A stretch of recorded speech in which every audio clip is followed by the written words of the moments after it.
Mirador, tour de chauffe. Nos chroniqueurs se déboutonnent sur le vif. Nous continuons notre tour de chauffe. À Koumba, nous parlons de la saga de Sigiri. Oui. Comme vous le noterez, il y a eu des mouvements au niveau de Kintignang. Oui. C'est dans la préfecture de Sigiri et c'est le site d'implantation de la SAG, la société Anglo-Gold Ashanti de Guinée.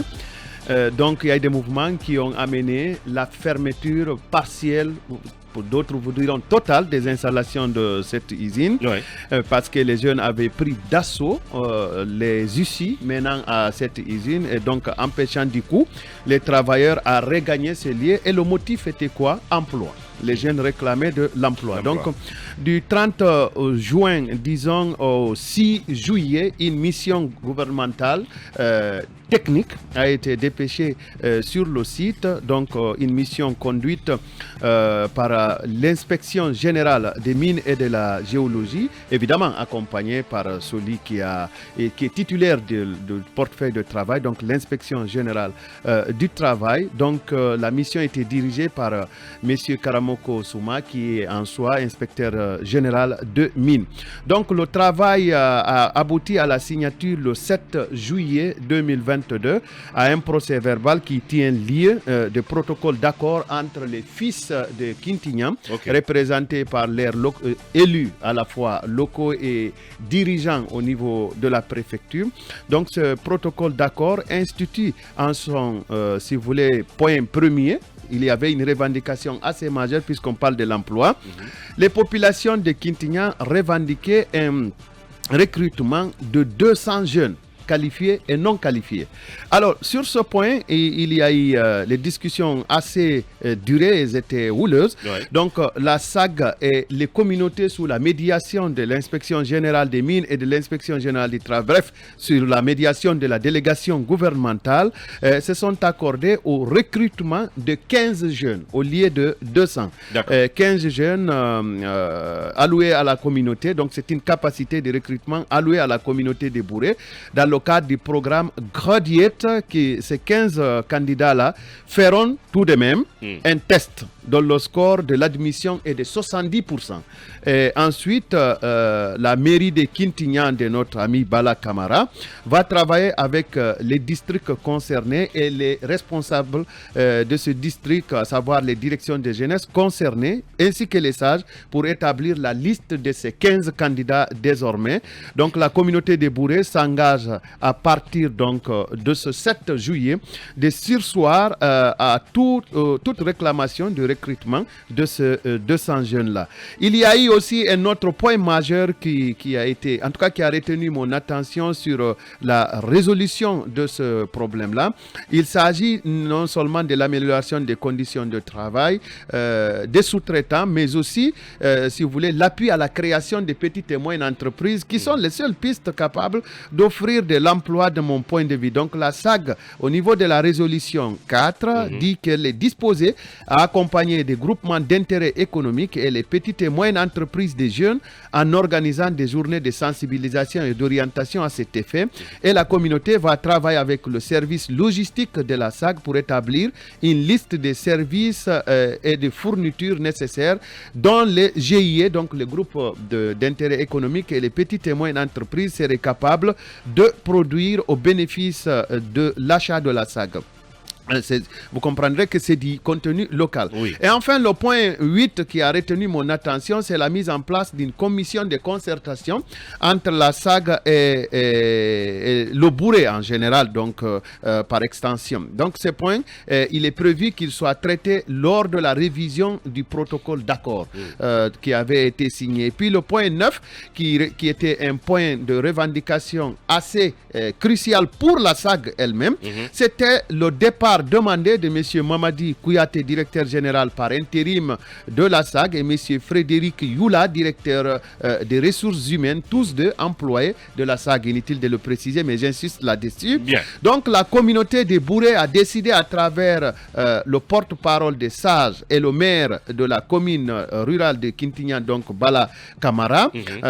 Donc cette communauté a décidé de ne plus demander le départ de ces deux cadres, donc Mamadi Kouyaté et Frédéric Frédéric Yula. Et finalement, les communautés ont donné leur assurance à la SAG de reprendre avec effet immédiat les opérations minières en toute sécurité. Voilà ce qui découle de cette médiation. Et puisqu'on parle de Sigiri, permettez-moi une petite dose de, pas de démagogie, mais de reconnaissance.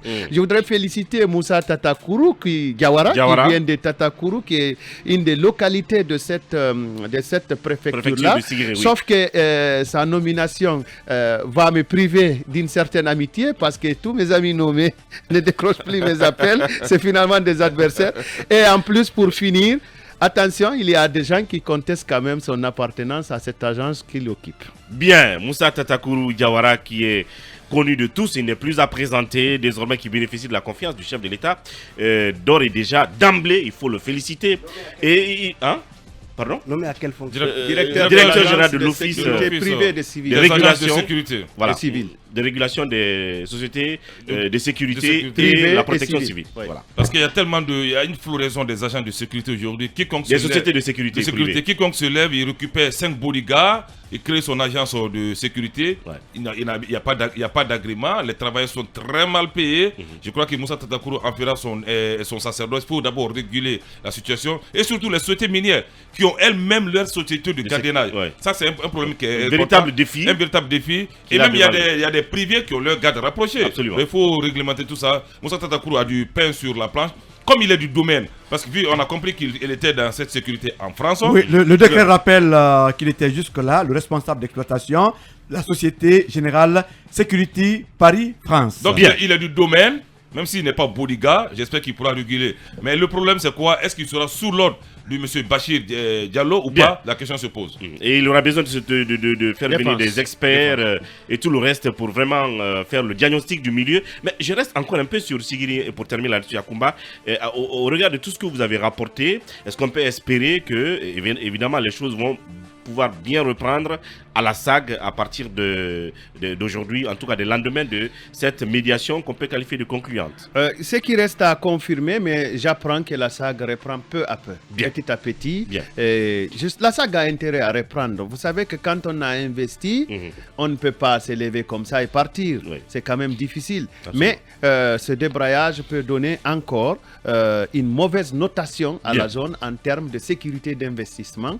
Vous savez, il y a beaucoup de projets qui sont initiés au niveau de Sigiri. C'est une zone très riche en ressources aurifères, Sigiri, Kankan, Mandiana. Absolument. Mais c'est aussi une zone qui est classée au rouge. Au rouge. Oui, et Talibé, un Oui, mot là-dessus. il faut quand même saluer parce que on se rappelle ici que quand la crise a commencé du côté de la SAG, on a vivement imploré l'implication de l'État.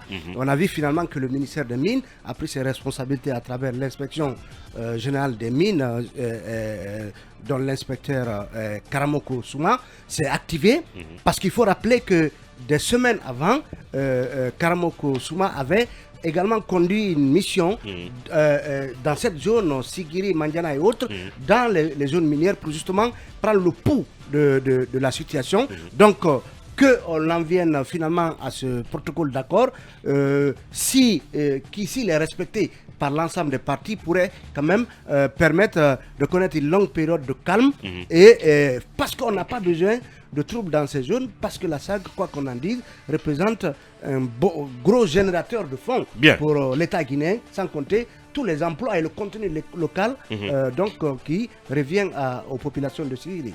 Tant mieux donc, tant mieux si la sagesse a pris donc le dessus dans ce conflit du côté de la SAG et que le travail peut reprendre au bénéfice de la contrée et de toute la Guinée.